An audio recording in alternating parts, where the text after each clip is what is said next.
This is Chandler Baker, author of This Is Not the End, and you're watching Mr. Media. I'm Bob Andelman, and this is a Mr. Media interview.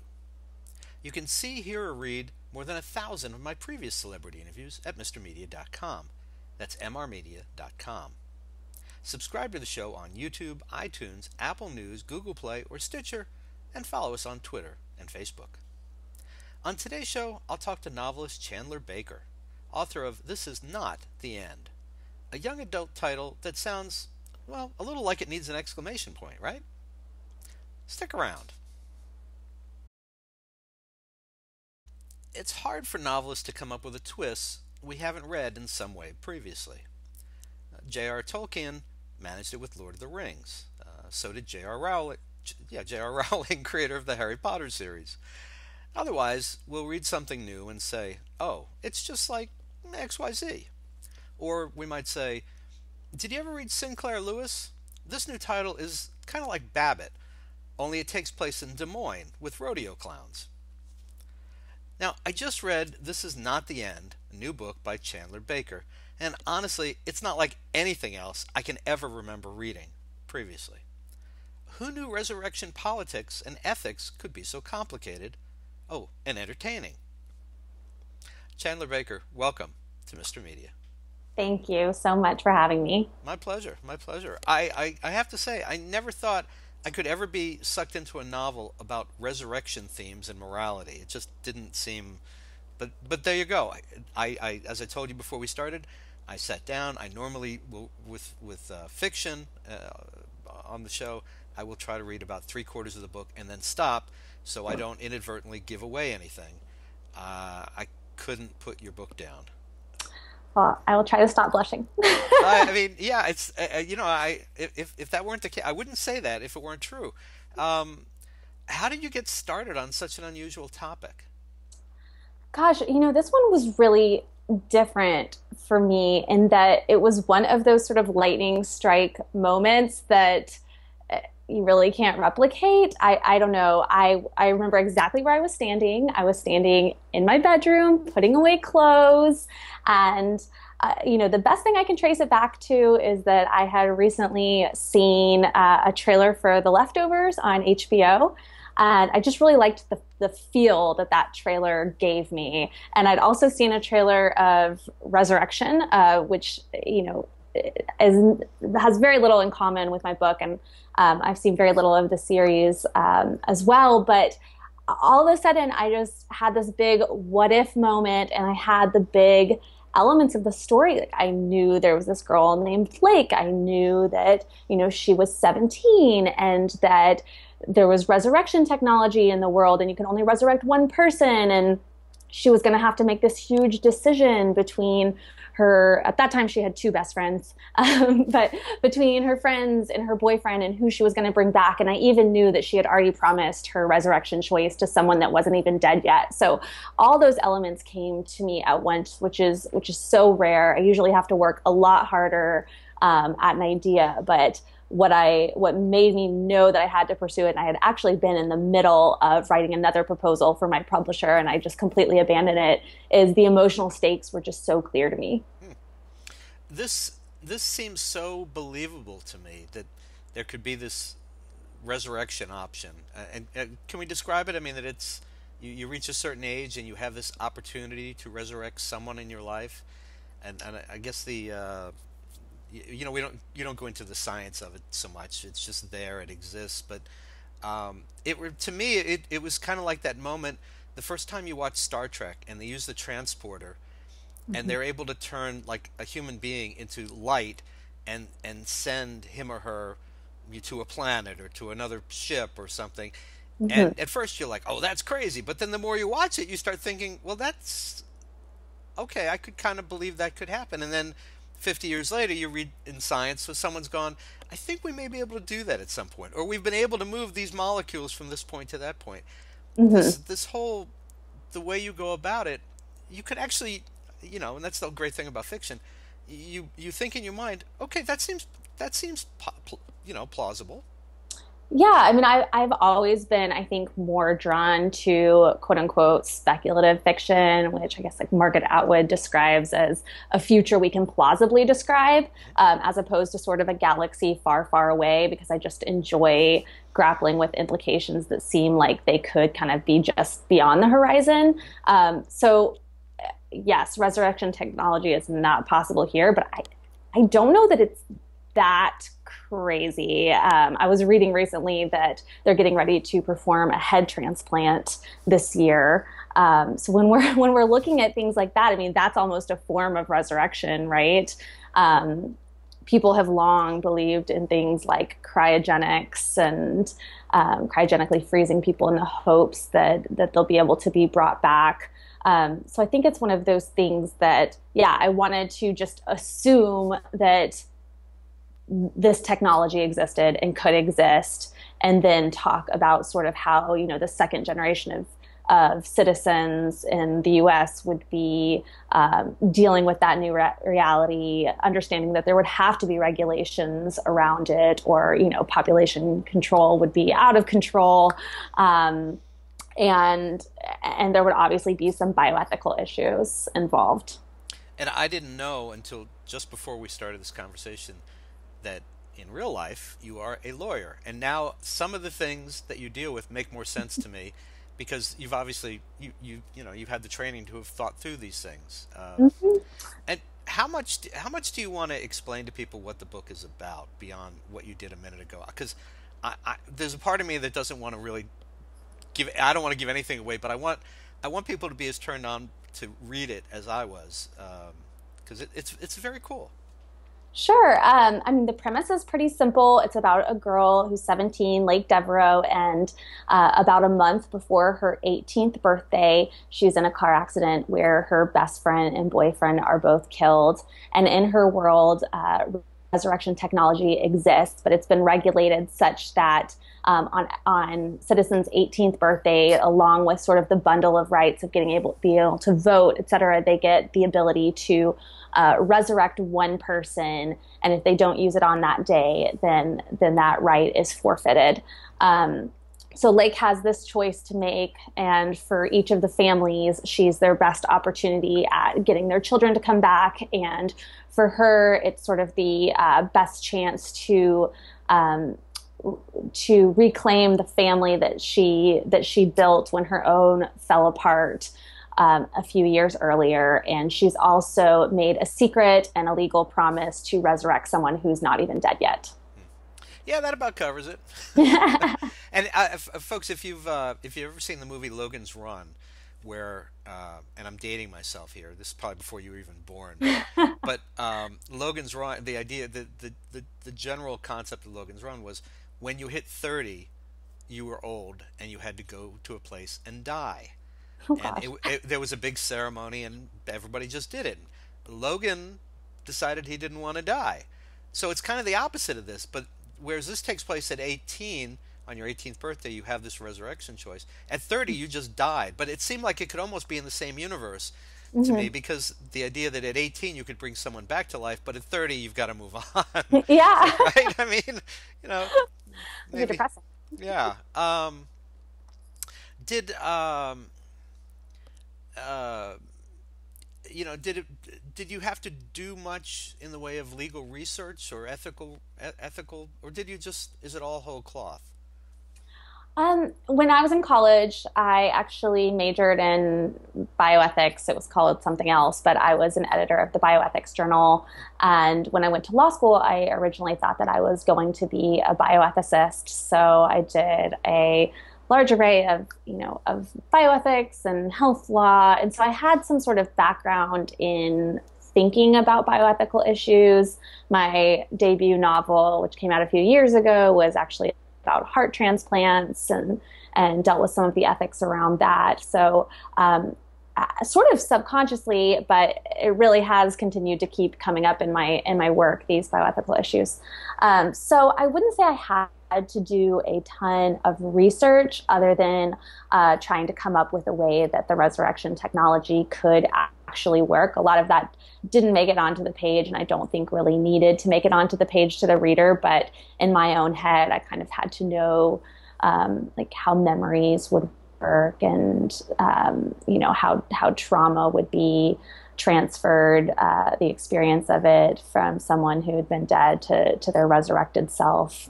So I did work through a lot of the logistics, but in terms of the legal part, I think I just used my background knowledge. And then I have to ask this question for a good reason. Are you a parent? Do you have any children? I have an almost 2 year old. Okay, so um, there's again, I want to do this without giving anything away. There are teenagers in the story. There are adults. Hmm. There are adults who are not happy with teenagers. That not unusual. And so what I'm thinking is the more I'm learning about you and your background, that I can see, I can imagine, let's say, uh, bits of Chandler Baker in both Lake Devereaux, the main character, but also in one of the moms, Ringo's mom. I can see that, and then that's why I was curious if you were a parent, because that would figure in. Although if I'm doing the math, if you have a 2 year old, the book may have already been done. Knowing how long these things take, it may have already been done before you had your child. No, I actually wrote the entirety of This Is Not the End on my maternity leave. So I Oh, started 2 weeks after she was born and turned it in about, a couple days before the end of my 12-week maternity leave. It wow. turned in the first draft. Ladies So and gentlemen, Supermom. no, Wow. it's actually quite an easy time to write because she was much less mobile then. But no, I think it was actually a very fruitful time for me creatively because you just have these new feelings, and I don't know, it's like a very raw time, I think, being a new mother, and definitely changed the way that I write parents in my work. Well, I hate to break it to you, but if I think back 21 years to when my kid was born, I don't think writing a book would have been anywhere near the list of things my wife felt that she would be capable of in the weeks after having that Well, child. it's But different for everyone. power to you. It's amazing what a deadline will do, right? Yeah, well, that's true. Now, I mean, resurrection, just the word, for a lot of people, for some people, they start thinking of Jesus Christ. Hmm. Other people who may be less religious may be thinking of Superman or Jean Grey from the X-Men. I mean, there's all kinds of resurrections in literature and Hmm. in history. Were you ever nervous about tackling it in that regard, that you might offend some people? Um, Not really. I did worry that the word resurrection would conjure religious connotations that I wasn't trying to harken back to. I do think that there are opportunities in the text that I thought about how people in the world, like sort of communes of the resurrected, would exist that maybe felt that resurrections were some kind of a religious experience for them. But for me, as the author, I felt that they were very much a purely scientific, technological advancement. But there are, of course, always going to be sort of comparisons and analogies that you can draw from the idea of resurrection, and resurrection of the self, and resurrection, and becoming a new person or a character arc. So Uh, fruitful ground. yeah, you mentioned communes, and there's a commune referenced or visited actually in the story. Mhm. Um, it seems like a place though where people who've been resurrected go there. I didn't get the sense it was so much because it was religious for them, but a lot of them maybe felt that they didn't fit in to existing society anymore, which is another one of those ethical, moral, just social moray type of things. Hmm.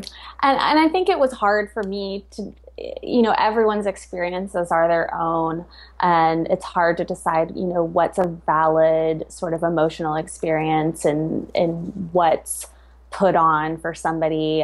So I think it's kind of left up to the reader to decide whether they really don't have a place in society, whether they're, putting on some sort of affectation because of their status as a resurrected, or whether there is sort of an authentic emotional journey that comes from being resurrected. I think everybody will have a different view on what the truth there is. Um, you you have a couple of really amazing twists in the plot where I know that a couple times I remember cursing out loud because it's just like, what the holy crap, what, it's just like, I just you couldn't believe what had just happened, and especially now that I'm hearing that you got all this done during the course of your maternity leave. Was it the same book from start to finish, or from your imagining of it, or were there some things that had to evolve as you actually got into the meat and potatoes of it? I knew the big twist right away, too. I mean, that all came so early. And I did have, a fair amount of time between, conception of the idea until I actually started writing it, because I wrote a proposal of it, and then it had another book due with a different publisher, and then didn't get to start writing it until probably 6 months later.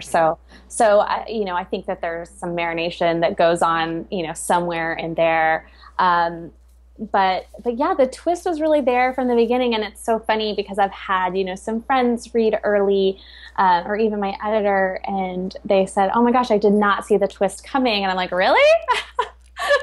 I thought that would be one of those things that people, think, "Oh, that's really nice. That works well," but I'm not surprised by it. But so I'm pleased that Oh my God, no, are I caught didn't. off guard. I completely, it was like um, The Sixth Sense. I mean, especially when it was first out and before people were really nice about not spreading the word about what it was about, and I'm trying to do the same thing here. But it was like you got to that point, and you were like, "Holy crap, what?" It's just Yeah. like, and I felt that way about this, and I would love to be able to talk about it, but I'm not going to do that. But Don't tell anyone. no, you really, all I want to tell people, and we're not done talking, but all I want to tell people is you really, really, really should read this book. Now it centers around. Sorry, really sorry. It centers around the lives of one, two, three, four teenagers essentially, Mhm. and then some parents. The parents are a little more there than say the Charlie Brown gang Peanuts, than their parents are. But a lot of the noise they make really sounds like. Yep. Uh, it really, you don't have to be a teenager to read this. I mean, I don't know, two or three times a teenager now, and I got completely sucked into it. Um, did it? Uh,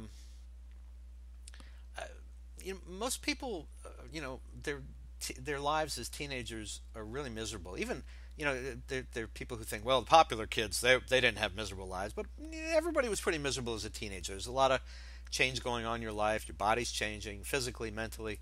I'm always surprised when writers return to that period of life to write about. Why were you interested in the whole young adult market, and why return there? Why not? I mean, my God, you're an adult, you're a lawyer, you're beautiful woman. Why go back to what may have been, maybe not for you, but for most people, the most miserable time of life to write books? I mean, you obviously have some writing skills here. um, it was a miserable time of life for me as well.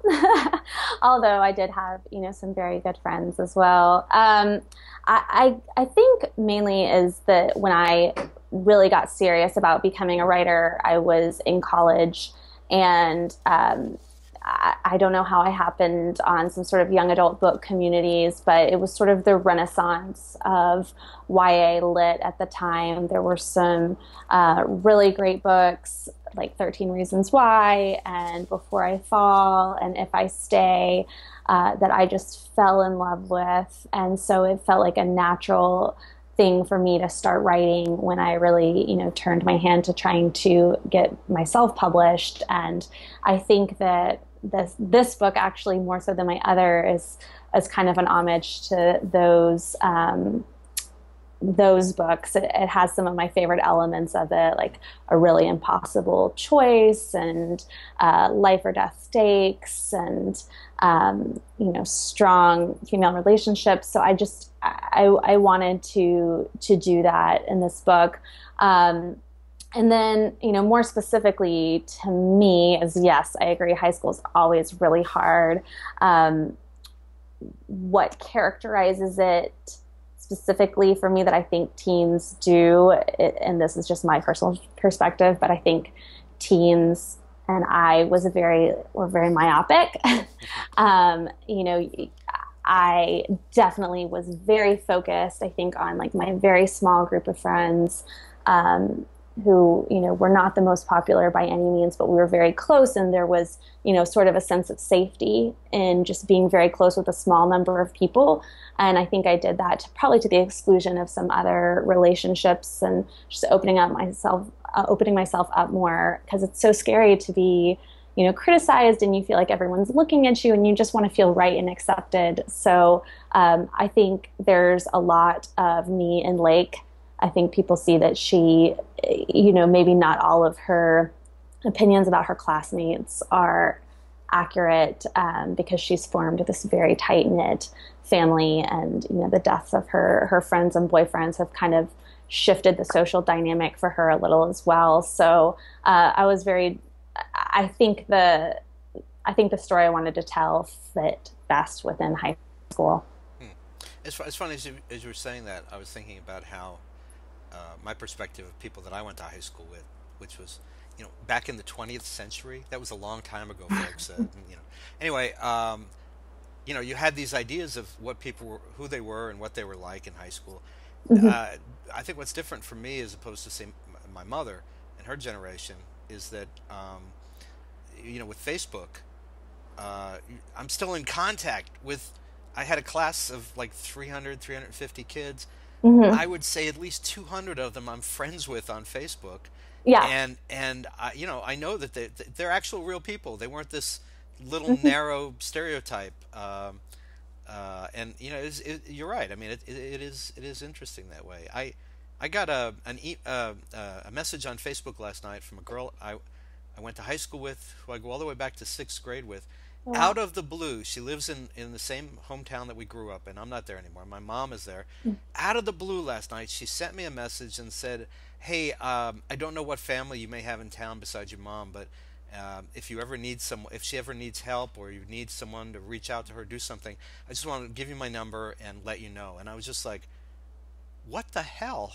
That's so It was nice. the sweetest thing. Yeah, it was Yeah. just completely out of the blue, and I just thought, wow, that was, I mean, somebody, I'm friendly with, but not, not close, not particularly close, but Hmm. the nature of social media gives you that opportunity now. Yeah, it definitely, I mean, you definitely can realize that you've maybe misimagined people.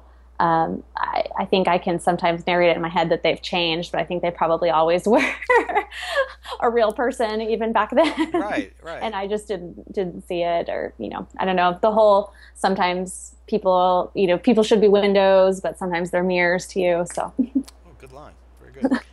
Um, have you had any friends of yours who have read, sorry again, either this book or others that you've written, and have gone, "Hey, that's so and so," or "That's you, you're that character," or "I'm that character"? Do you get much of that? um, no, I don't, except from my mom, who sometimes thinks the mom characters are her, and I swear they're not. um, there are definitely some little like vignettes between the friends in This Is Not the End that are inside jokes or things that my friends and I have done, and so they've read that and then been like, "We did that. That's us." But the characters themselves aren't them. It's just little. I think that the truth can work really well. Adding that into your books when you can. Got it. Got it. Now, I mentioned in the introduction that the title sounds like it needs an exclamation point, and the reason I say that, and maybe it's obvious to you or to other people, but So, um, when I saw the title, "This Is Not the End," I went, "That sounds really familiar." And then I finally pinpointed it. There was a movie 2 or 3 years ago, Seth Rogen movie.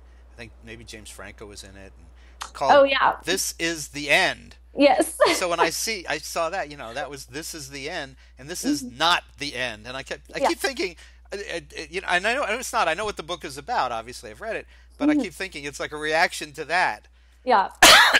But of course, hell swallowed up the entire earth in that movie, so Right. a little Right. bit different. A little bit different, but yes, no, even, I mean, I am, and my husband sometimes call it "This Is the End." And we're like, no, that is the opposite of what we mean. It is not the end. It's a really good title, and which leads me to has Hollywood come knocking about this book? It has not been out on film submission yet. We are actually going to wait for some of the trade reviews to come in. Mm. So hopefully it will start making the rounds this summer. Okay, well, here's a good review. I could not put it down. Thank you. Just go tell everyone. Just go I'll, tell Hollywood, just I'll, in general. I'll do It'll be my great. best.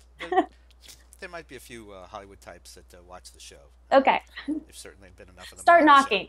Yeah, I mean, folks, you'll along the bottom there. There's a URL there. You'll see you can reach Chandler that way and Perfect. option this book. So the other thing is, last thing about the book for now. This seems like a universe that you could kind of return to if you chose.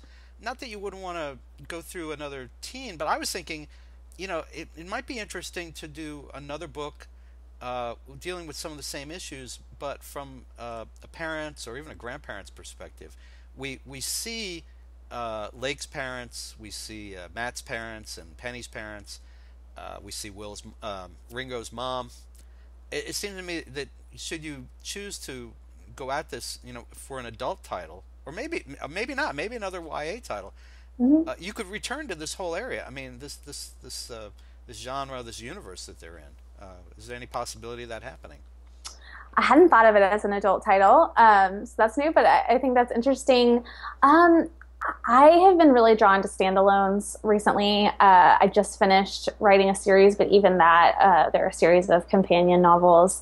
Um, I don't know. I just think that there was a minute in YA lit where it was easy to get a bit of series fatigue. Everyone was kind of going off after the series, and personally, as a reader, I was having trouble picking up the first in series for fear that I would be stuck waiting for a year for the next book to come out, or just I don't know. But I know that I'm not the only one that was feeling that way, because a lot of my friends have talked about series fatigue, and there's a lot of great series out there that I do stick with. But I just really wanted to give people a standalone experience. So, I mean, never say never. Who knows?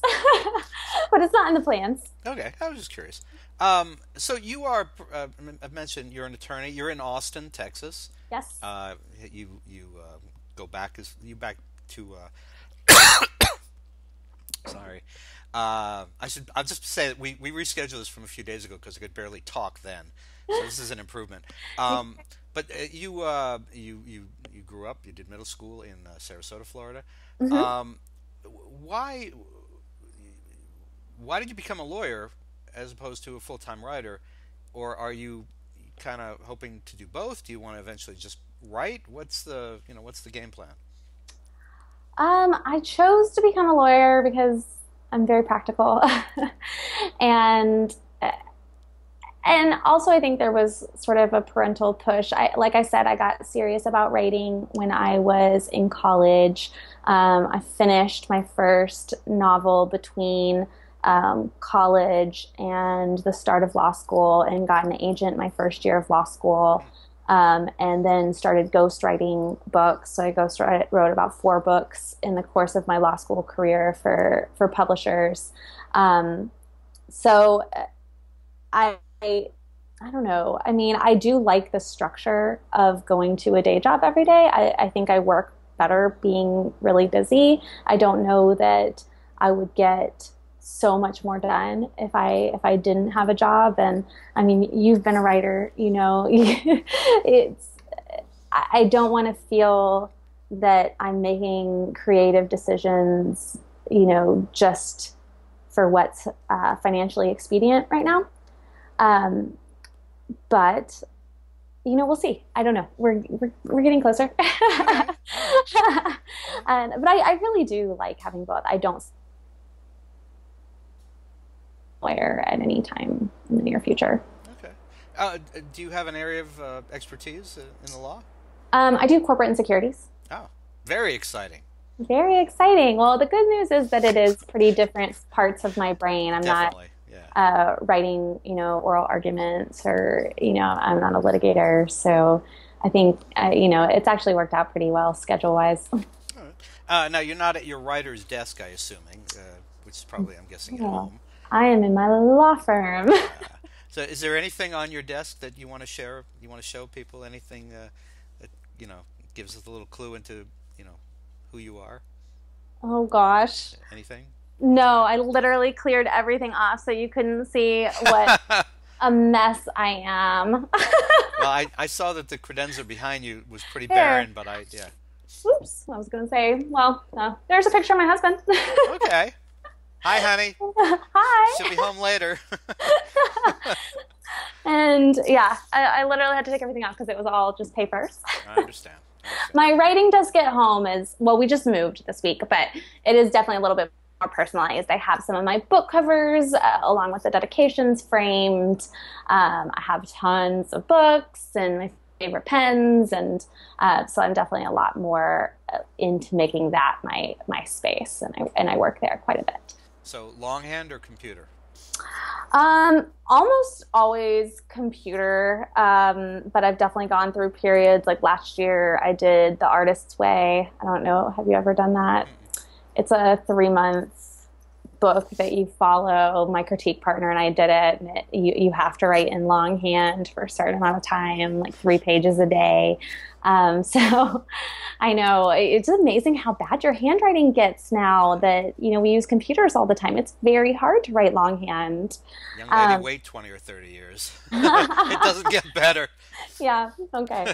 Uh, so yeah, but I generally just find longhand very frustrating every time I try. Yeah, I can see that. All right, so wrapping up, so I asked you, we don't know about Hollywood yet. I have a feeling you'll get a bite or two on this.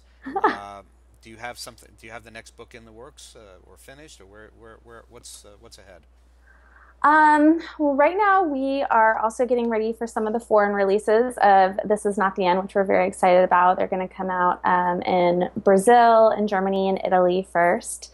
And so we're looking forward to that. I have another book in my high school horror series coming out in January. So that will be my next one. That one's being published by Macmillan. And we do have an announcement about that probably coming soon, but I can't share. Although it should be any day now. Who's gonna know? It's just me and you. Right, exactly. All right. Yeah, and I'm working on something right now, but I can't announce it yet. All right. I'll make you a deal. You, Okay, when you're ready to announce something, you or your agent or somebody, shoot us an email. We'll add it to the post on MrMedia.com. okay, cool. We'll definitely do that. That way, I won't sit here and look dour because you couldn't tell me a big secret. All right. Well, folks, listen. You can find Chandler Baker's latest young adult novel, which you don't have to be a young adult to read. I'm just Right. pointing out it is a young adult novel. Equal opportunity. Absolutely. It is called This Is Not the End. And it and her other books are available in great stores everywhere, or you can order it right now at a great price at MrMedia.com, MRmedia.com. If you're watching on the website, as opposed to YouTube, you can look right over there, or it might be over there, for the cover of the book. Click on it right now. You can get an instant download of the ebook version, or you can have the physical to you in an hour. Depending on where you live, Amazon is very fast these days. You can have it, today, an hour, or maybe they'll deliver it by drone. Who knows? But definitely order it. You will enjoy this book. I kid you not. I don't care who you are or what your interests are. You will enjoy this book. It will definitely keep you going till the end. Your website is chandlerbaker.com. Yep. People find you in social media, Twitter, Facebook, things like that. Yep. Chandler Baker, YA, across the board.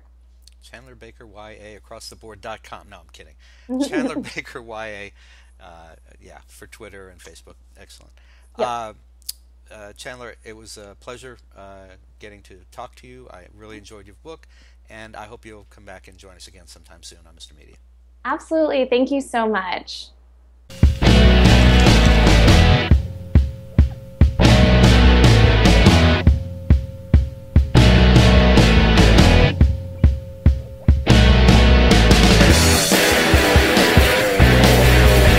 I'm not going out tonight. I'm gonna sit at home in the dark, watching lights on the street tonight. Turn out the stereo receiver, turn your back on the deceiver. It's a bad idea to believe her, a bad idea to believe her. Turn up the stereo receiver, turn up the stereo receiver. Mr. Media is recorded live before a studio audience full of Shirley MacLaine fans who want to know more about Chandler Baker's thoughts on resurrection in the new media capital of the world, St. Petersburg, Florida.